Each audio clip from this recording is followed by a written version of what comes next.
આ ભાગવતજીની પોથી કોઈ સામાન્ય પુસ્તક નથી ને હું તો કહું એ કોઈ ધર્મ ગ્રંથ નથી. આપણા મનીષીઓ, આપણા ઋષિ મુનિઓ તો ત્યાં સુધી કહે છે કે આ ભાગવતની પોથી એ સ્વયં પરમાત્મા શ્રી કૃષ્ણ છે. સ્વયં શ્રી કૃષ્ણ છે. ભગવાનની આ જે છબી છે કે મૂર્તિ છે, બધાના ઘરમાં ભગવાનની છબી હોય, રાધા કૃષ્ણની છબી હોય, અથવા તો લડ્ડુ ગોપાલ હોય, લાલન હોય, ઝૂલામાં ઝૂલતા હોય, રાધા કૃષ્ણની છબી હોય.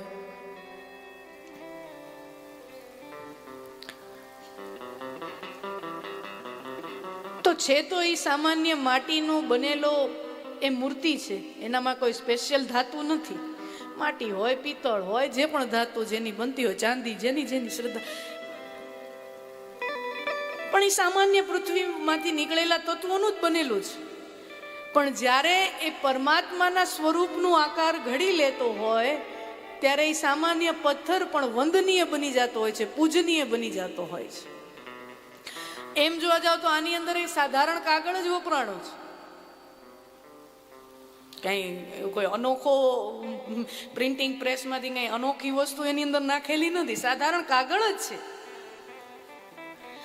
पर वो कागज के ऊपर जो श्लोक लिखे गए हैं वो साक्षात श्री कृष्ण का देह है, वो साक्षात श्री कृष्ण की वाणी है. અને એટલા માટે જ આપણા ત્યાં ઋષિ મુનિઓએ ભાગવતમાં જે શ્લોકો લખેલા છે એને ભગવાનનું વાંગમય સ્વરૂપ કહે છે. વાંગમય એટલે વાણી સ્વરૂપ, અક્ષર સ્વરૂપ. ભગવાન એ શ્રી કૃષ્ણનો અક્ષર દેહ, એ જ ભાગવતજીની પોથી છે. અને એટલા માટે જો કોઈ સાધારણ પુસ્તક હોય તો એને તો આપણે આમ બગલમાં દબાવીને ન હાલ્યા જતા હોય, એને તો આપણે આમ બગલમાં દબાવીને ન નીકળી જાય. પણ ભાગવતજીને આપણે મસ્તક ઉપર પધરાવી છે. પોથી યાત્રામાં પણ જે પણ ભાઈઓ બહેનો ગયા હશે તો પોથી યાત્રામાં પોથીજીને મસ્તક ઉપર પધરાવે છે. એ ખરેખર એક પ્રતિકાત્મક, ઇટ્સ અ સિમ્બોલિક સ્ટેટમેન્ટ. માથા ઉપર પોથીને લેવી એ એક સ્ટેટમેન્ટ છે, સિમ્બોલિક વાત છે કે જ્યાંથી મારું અસ્તિત્વ પૂરું થાય. આપણું અસ્તિત્વ અહીંયા પૂરું થઈ જાય ને, પગથી ચાલુ કરો અહીંયા પૂરું થઈ જાય, અહીંયાથી ચાલુ કરો તો પગમાં પૂરું થઈ જાય. આપણું અસ્તિત્વ તો આટલું જ ને. તો જ્યાંથી મારું અસ્તિત્વ પૂરું થાય છે ત્યાંથી આ અનંત અસ્તિત્વ શરૂ થાય છે. એ બતાવવા આપણે મસ્તક ઉપર ધારણ કરીએ છીએ કે જ્યાં મારું અસ્તિત્વ પૂરું થઈ જાય એની ઉપર એ વિરાટ ચેતના બિરાજમાન થાય, ત્યાંથી એનું અસ્તિત્વ શરૂ થાય.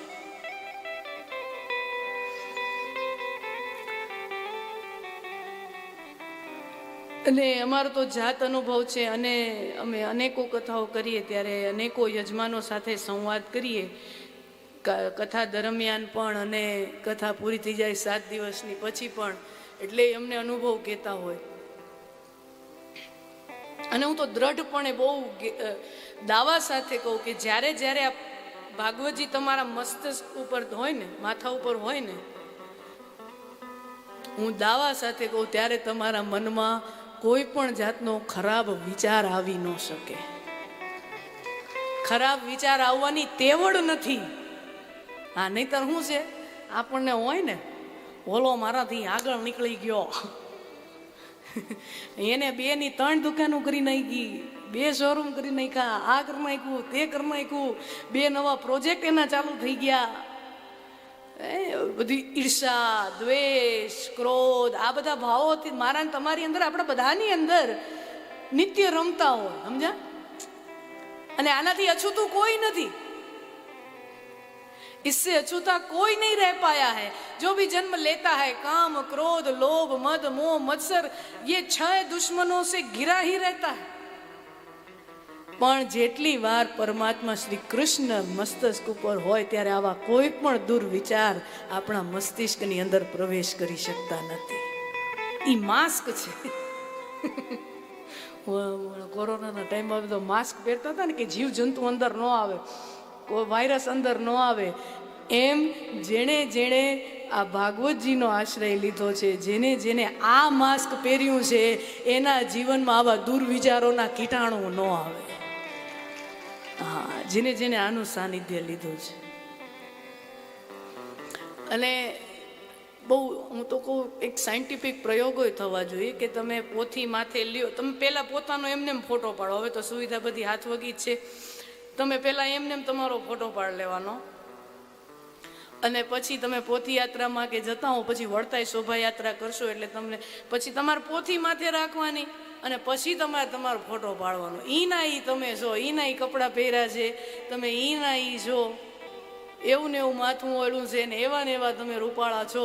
પણ પોથી માથે આવે ને ત્યારે પછી તમારા ચહેરાનો તમારો તેજ ઈ ફોટાને સરખાવજો ને ઓલા ફોટાને સરખાવજો, તમને પોતાને ખબર પડશે. આમ તો એ કરતી યારે અમે તો જોઈએ આપણને એમને આ માણા જ અલગ છે.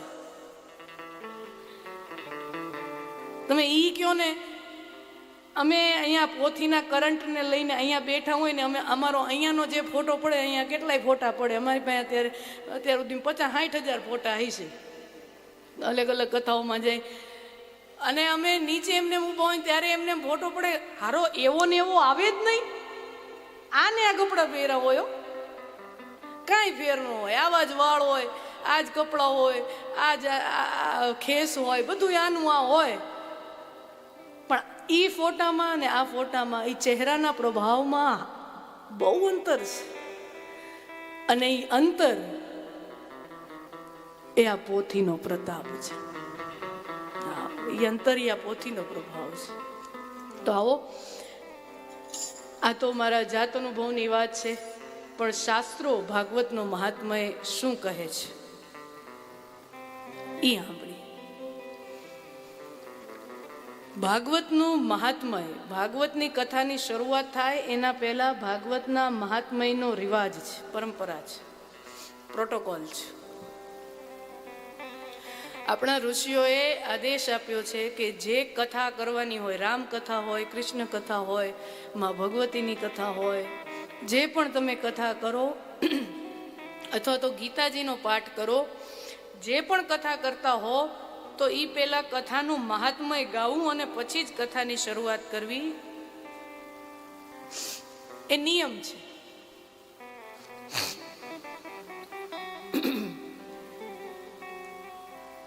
શું કામ? મહાત્મય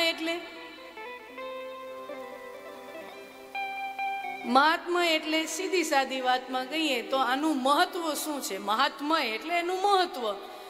અને આપણા ઋષિઓ કીધું કે પેલા મહત્વ સમજો અને પછી કથા કરો.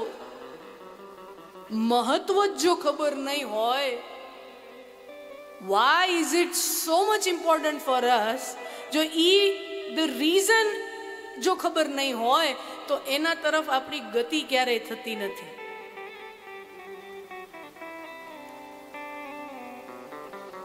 જેનું મહત્વ ન ખબર હોય ને એના પ્રત્યે આપણી ગતિ ન થાય. બહુ સરળ વાત છે. જેનું મહત્વ ન ખબર હોય એના પ્રત્યે આપણી ગતિ ન થાય. તમારા વિસ્તારનો કોઈ ધારાસભ્ય હોય અને કોઈ 20-22 વર્ષનો જુવાન હોય, એને ખબર જ ન હોય કે આ ધારાસભ્ય છે. સમજો ક્યાંકથી ધારાસભ્ય નીકળી રહ્યો છે, અને જેને ખબર હોય એ તો બધા એની યાર ફોટા પડાવવા વળે જાય. હવે તો બધા સાહેબ આવ્યા બધું કરો, કારણ કે તમને ખબર છે કે કોઈ અધિકારી છે, કોઈ પદ ઉપર બેઠ, તમને એનું મહત્વ ખબર છે. પણ કોઈ માણસ એને ઓળખતો જ ન હોય, બાજુમાંથી નીકળી જાય, નીકળી ગયો. अब वो पहचानता ही नहीं है उसका मूल्य, वो पद का मूल्य नहीं पहचानता, वो पदाधिकारी का मूल्य नहीं पहचानता, उसको એને ઓળખતો જ નથી. તો એની પાસેથી વયું જાય તો એને કાંઈ ખબર પડતી નથી. અને જે સમજે છે કે સાહેબ આરે થોડીક ઓળખાણ થઈ જાય ને તો કોઈ કામ લાગી જાય. આપણી ક્યાંક ઓળખાણ થઈ જાય, આપણું કંઈક અટકતું હોય તો કામ થાય. હું કામ ખબર છે કે એનાથી થઈ જશે. તો આપણું વર્તન અલગ હોય. એમ ભાગવતજી શું છે એનું મહત્વ જો હું તમે નહીં જાણીએ તો આ 7 દિવસની કથામાં આપણે અહીંયા બેઠા હશું, પણ કથા આપણી વચ્ચેથી નીકળી જાહે અને આપણને કાંઈ ફેર નહીં પડે. પણ જો એનું મહત્વ સમજીને કથા સાંભળી હશે તો એમ થાય કે આની સાથે આપણો કાંઈક સંબંધ રહે, આની સાથે આપણો કાંઈક સંપર્ક રહે તો આપણું કોઈક કામ નીકળી જશે. वो संसार का छोटा मोटा पद हो, उसका अधिकारी हो, वो तो संसार का छोटा मोटा काम कर देगा. उससे संबंध बनाया तो संसार का छोटा मोटा काम हो जाएगा. और यदि इससे संबंध बना तो परलोक का बड़ा काम हो जाएगा. પણ જો એને ઓળખતા હશું તો, નહીતર તો વચ્ચેથી નીકળી જશે, ખબર નહીં પડે.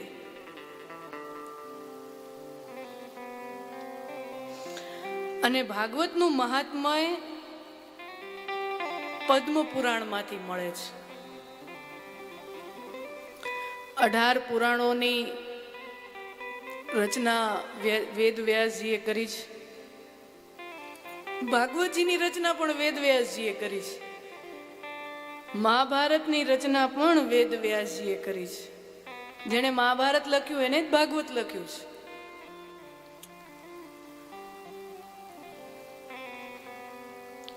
મહાભારતની કથા જ્યાં પૂરી થાય છે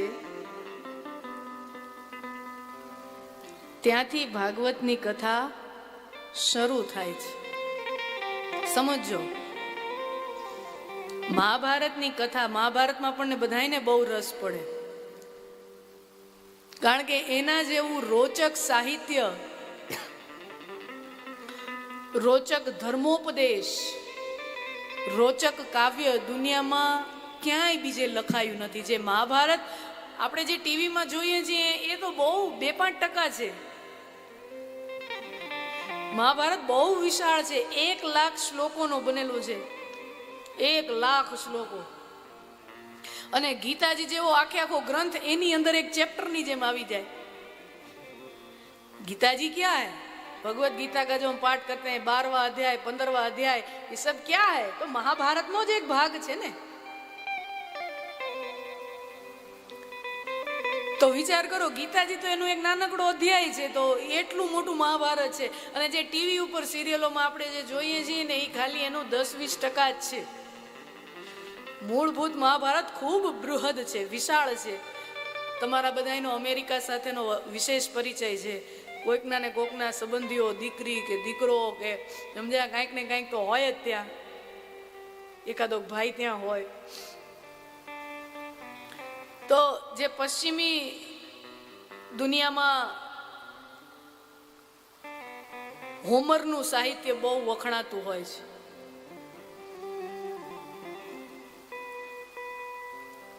ઇલિયાડ અને આ બધું બહુ ત્યાં વખણાય છે. એ મોટા મોટા, અને એ લોકોને એમ છે કે એ જે આપણા મોટા કાવ્યો છે ને આવા તો દુનિયામાં ક્યાંય હોય. એક સમય એવો હતો, આજથી 200 વર્ષ પહેલા, કે એ લોકોને એવો વહેમ હતો કે આવડું મોટા કાવ્યો તો દુનિયામાં બીજે ક્યાંય રચાણા જ નહીં હોય. કારણ કે 200 વર્ષ પહેલા રામાયણ કે મહાભારત કે પુરાણોનો હજી અંગ્રેજીમાં અનુવાદ નહોતો થયો. આપણી જ પ્રાદેશિક ભાષા હોય, ગુજરાતી હોય, મરાઠી હોય, તમિલ હોય, એ ભાષામાં અનુવાદ સાધુ સંતોએ કર્યા હોય. મૂળ તો સંસ્કૃતમાં બધું સાહિત્ય છે. અને પછી જે પ્રદેશના સાધુ સંતો હોય, મહારાષ્ટ્રમાં જાઓ તો સંત એકનાથ હોય કે તુકારામ હોય, તો એને મહાભારતનું કે ગીતાજીનું કે રામાયણનું જે હોય એને એની મરાઠી ભાષામાં અનુવાદ કર્યું હોય. આપણા ગુજરાતમાં હોય તો આપણા ગુજરાતના અમુક સાધુ સંતોએ એનું ગુજરાતીમાં આપ્યું. તો મારા ને તમારા જેવા લોકો સુધી પહોંચે એમ દરેક, જે ઓરિસ્સામાં વયા જાઓ તો ત્યાં ઉડિયા રામાયણ ને એવું ઘણું બધું છે. ત્યાં પોતા દરેક ભાષામાં ત્યાંના સાધુ સંતોએ મહેનત કરી છે, પણ અંગ્રેજીમાં અનુવાદ નહોતો થયો. એટલે ત્યાં સુધી અંગ્રેજી ચિંતકો, અંગ્રેજી સાહિત્યકારોએ ગુમાનમાં રહેતા કે આવું તો દુનિયામાં બીજે ક્યાંય લખાઈ જ ન શકે. એટલે ઇલિયાડ અને એવા સાહિત્ય ગ્રંથો, એવા મોટા કાવ્યની પોથીઓ હોય છે ત્યાં પણ. પછી જ્યારે મહાભારતનું ટ્રાન્સલેશન થવા માંડ્યું અંગ્રેજીમાં, અને પછી વિદેશ પહોંચ્યું, અંગ્રેજો ભારતમાં આવ્યા અને અંગ્રેજી અધિકારીઓ અંગ્રેજી શાસનમાં જ્યારે હતા તો એણે માણસો રાખેલા નોકરી ઉપર અંગ્રેજ સરકારે કે સંસ્કૃત શીખે, બનારસ જાય, કાશીમાં જાય. આ મેક્સ મુલર ને શું છે, બધા જર્મન લોકો આવેલા. આર્થર કરીને એક હતો જેનો પિતા બ્રિટિશ સામ્રાજ્યની અંદર રહેલા બિહારમાં જન્મો હતો. વિચાર કરો, જન્મો જ અહીંયા છે, પૂરેપૂરો અંગ્રેજ માતા પિતાનો જ સંતાન છે, જન્મ્યો બિહારમાં છે. અને પછી સરકાર એને નોકરી ઉપર રાખે, અંગ્રેજ સરકાર, અને ભણવા મોકલે કે સંસ્કૃત સાહિત્ય વાંચો, સંસ્કૃત સાહિત્ય ભણવા મોકલે. બનારસમાં એને રીતસર એને એજ્યુકેશન માટે મોકલે, ત્યાંથી સંસ્કૃત શીખ્યા. પછી આ બધા ભાષા અંગ્રેજીમાં આવ્યા, અલગ અલગ જર્મનમાં ગયા, ફ્રેન્ચમાં ગયા, એમ બધી અલગ અલગ ભાષામાં આવ્યા. અને પછી જ્યારે સરખામણી કરી ત્યારે ખબર પડે કે ઇલિયાડ ને હોમર ને એને બધાને ભેગા કરો ને એના કરતાંય 4 ગણું તો મહાભારત છે. એને બધાને ભેગા કરો એના કરતાં 4 ગણું છે. ત્યારે ખબર પડી કે ભારત પાસે